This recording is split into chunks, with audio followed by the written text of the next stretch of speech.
Wife suddenly went to a baseball game with her own cousin, so I decided to go through her phone. My face is pale to this day after I saw details about that outstanding experience they had.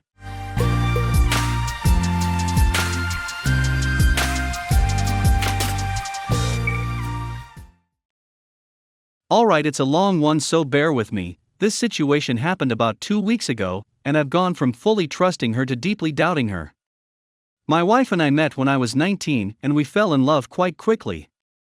She had a 4-month-old child from a previous relationship. That father hasn't been in the picture since I've known her. Ever since I was a kid I wanted to be a father, but I have a genetic disorder I don't wish to pass on, so adoption was just great with me. Anyhow, we've been just like your normal family every day since then. We got married last year. She was never super close with her family, but she did have a pair of cousins she was always kind of close to, and I had lots of fun getting to know them, and they seem like decent people. She did mention that one of them, Max we'll call him, had when they were like 12 and 13 tried to kiss her, but she ran off. I asked her if she ever told anyone, and she said she chalked it up to him being a stupid kid. We see him on Christmas every year, and he seems like a normal dude. I actually liked him, as her family is a bunch of stuffed shirts and he's down to earth. Recently they've reconnected and gone to a few family functions. We own one car, and since I needed it for work he picked her up and drove her to these things. Nothing seemed out of the ordinary about this, they are cousins after all. Her behavior really didn't make any obvious changes. However, randomly, as I was watching TV one night, she came in and mentioned that I had friended a girl from my place of work.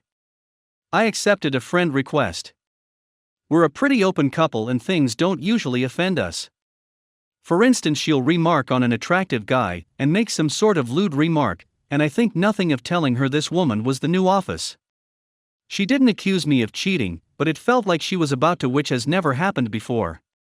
The reason I mention this is because I've read cheater accuse their partner as a projection or something. Anyway, these family outings were legit.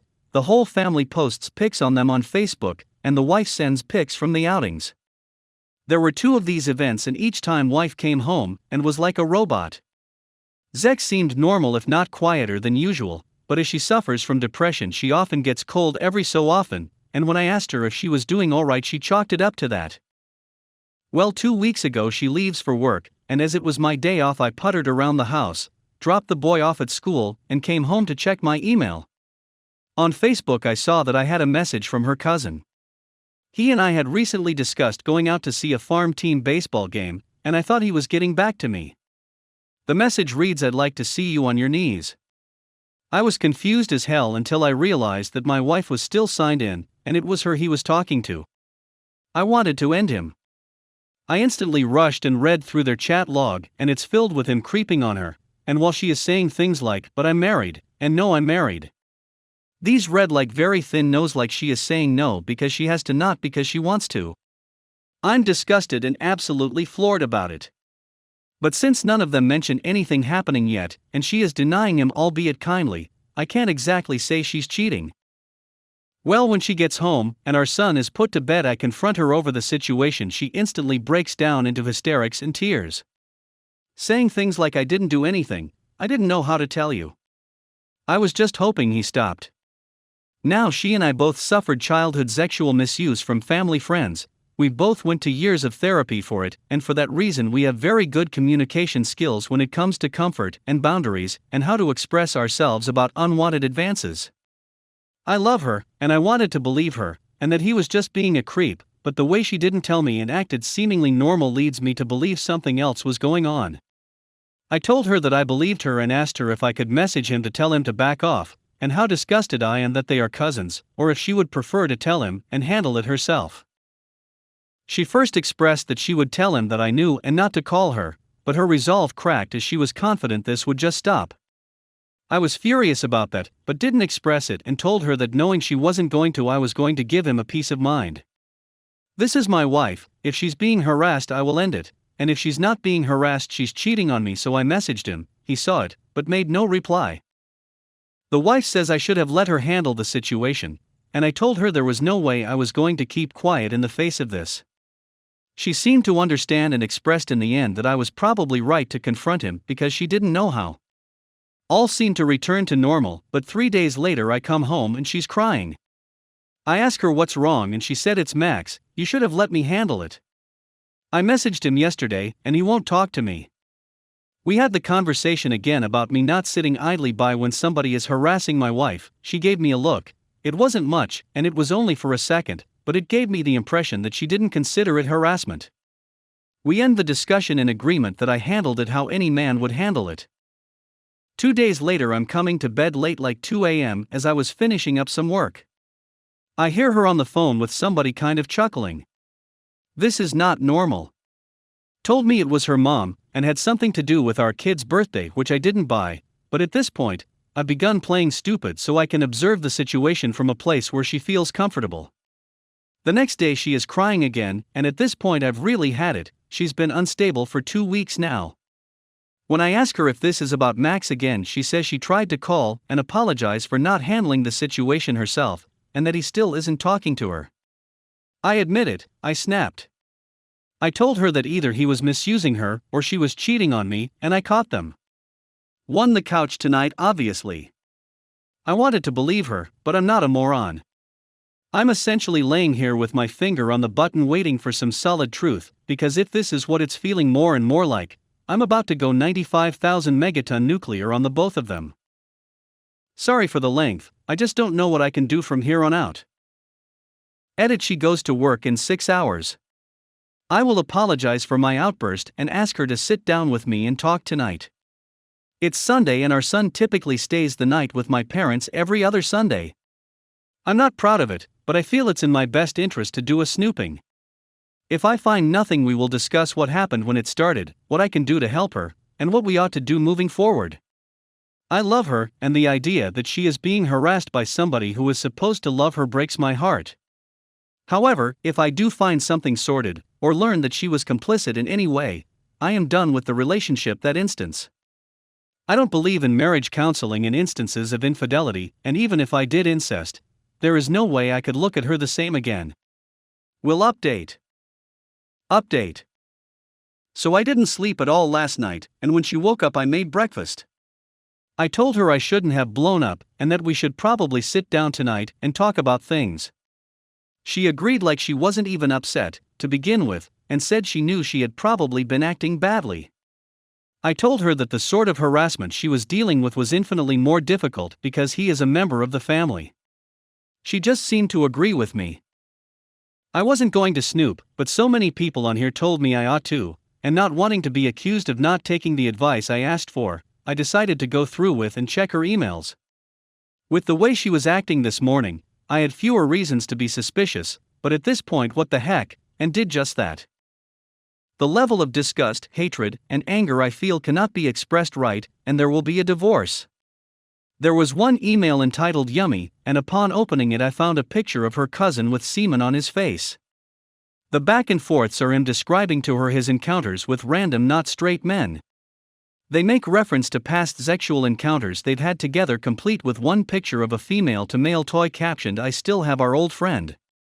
Then I read some absolutely disgusting filth talk between them where she is behaving in a very dominating way and insulting his Johnson size. Looking at the dates I realize that this was from a year ago. As I continue to read, I'm able to figure out, at least from how it reads, that they used to hook up frequently, but stopped after we got married. We were together for several years before we got married. Later she starts using the "I'm married" excuse, but it's reading like that's just a kink of his, to be told he can't touch her anymore, which he probably does. I'm raising her fucking kid and she does this to me. I've wasted the last 6 years changing my work schedule and not taking better paying jobs, because I need hours where I'm able to watch him. I went outside and sat on the front porch, called my brother over, and after explaining to him the entire situation, asked him to take my gun from me for the time being. I'm not a bad person, I never have been, but in the state I'm in now I'm fluctuating between wanting to end him and wanting to end myself. I'm not going to, but I feel like I'm headed for a breakdown and I can't trust I'll behave rationally. After this I'm packing up my clothes and checking into a hotel. These conversations have all been printed, I've sent copies to myself, and when I have time I'm digging for more dirt. Bought a pack of cigarettes, stopped smoking 4 years ago. Enjoy. I have to make an appointment at some STD clinic, because according to these fucking vile back and forths, a part of his thing is having unprotected sex with these men. My soon-to-be ex-wife has a device, and as such I've never once in all these years worn protection with her. So now I apparently have months of biting my fucking nails to look forward to. As I understand, AIDS tests take months. I know his work schedule roughly because I used to work for the same company he does, so maybe before checking in and composing myself I'm just going to drive down to see his wife, evidence in hand. There's no fixing this, there's no therapy, no hope, nothing positive, and I don't care to even entertain an apology. I'm divorcing the whore, and she will get nothing. I hate life right now. I don't feel depressed or sad, I haven't cried, I just have this hot ball of rage in my chest that the cigarettes only briefly cool. I can't be near her or him. I know I said I'm not like that, but man, I really want to beat the piss out of both of them. Update. A year ago today was the day I made the most life-changing discovery I'd ever made in my life, but I didn't know it at the time. I had just sat down to check Facebook, so I had a message and realized after I clicked it that it was my then wife's account that was active. Inside there were messages of a sexual nature from her cousin Max. That got the ball rolling, and within 3 weeks of this message, Max's then wife Sherry and I collected evidence of their incest affair stretching back to the days of MySpace. And through the trauma, she and I began supporting each other, and then dating. A year later, she is the mother of my firstborn child. This affair has changed the lives of so many people involved and surrounding it. Max, my ex's cousin and AP, ingested a lethal amount of antifreeze. Though it is highly probable that this was a Zooic*guide, we were told by the doctors that treated him that he had ingested just enough to end himself, sort of suggesting that he was trying to self-harm as a cry for help. Sherry had been living on a property owned by Max's parents, and they had taken her side when the affair was made public, but took back their support when he passed away. Fearing they'd evict her, or worse, she and her daughter moved into my apartment. Max's pass away also saw my ex openly hated and despised by her family for her role in the affair. They'd been blaming him for it and acting as though Max was a predator that had been molesting her or misusing her, until he passed away, and then the blame got shifted to her.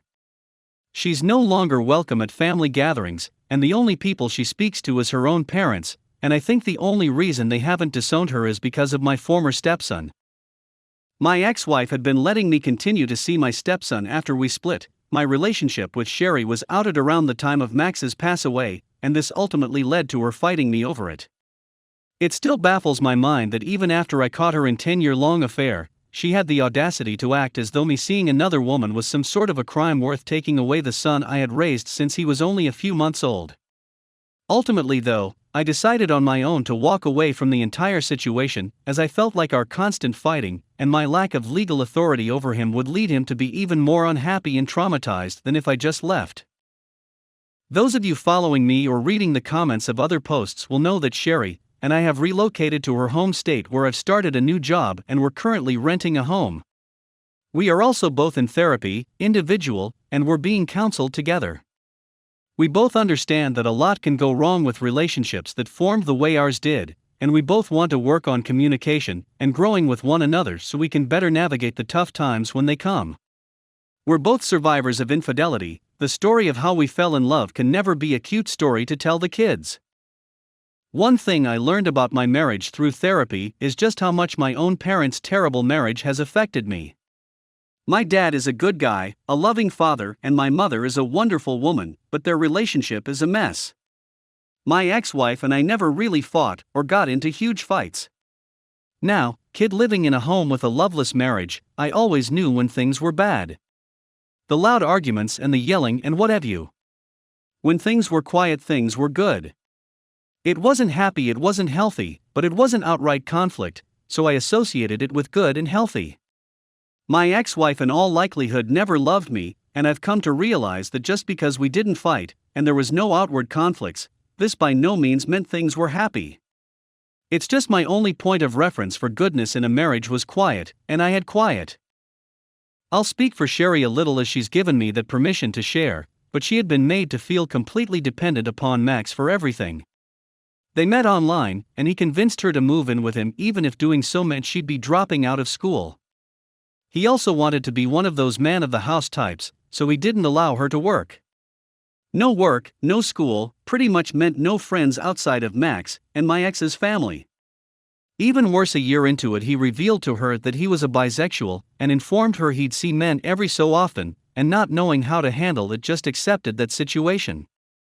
She is now working on a means to get her GED so she can find a job should she choose to. I'm more than happy to provide for the mother of my child, but after not having a say in her own life for so long, she needs to be free to decide what she wants to do with it. Last I heard about my ex is that she got into an altercation at a parking meter with a traffic cop or meter maid, and the incident led to her arrest and discovery a whole host of prescription medication. At first I was told that she stole it from someone, but it turns out she's been doctor shopping. She ended up doing some token 3 weeks of jail time, and her parents are currently fighting to have custody of my stepson. Life got difficult for her real quick. I could write all day about this, but I'm going to end it here and answer questions if anybody wants to get more specific. But I think that just about does it. Thank you for all the support, everyone. You internet folks really helped talk me through all this.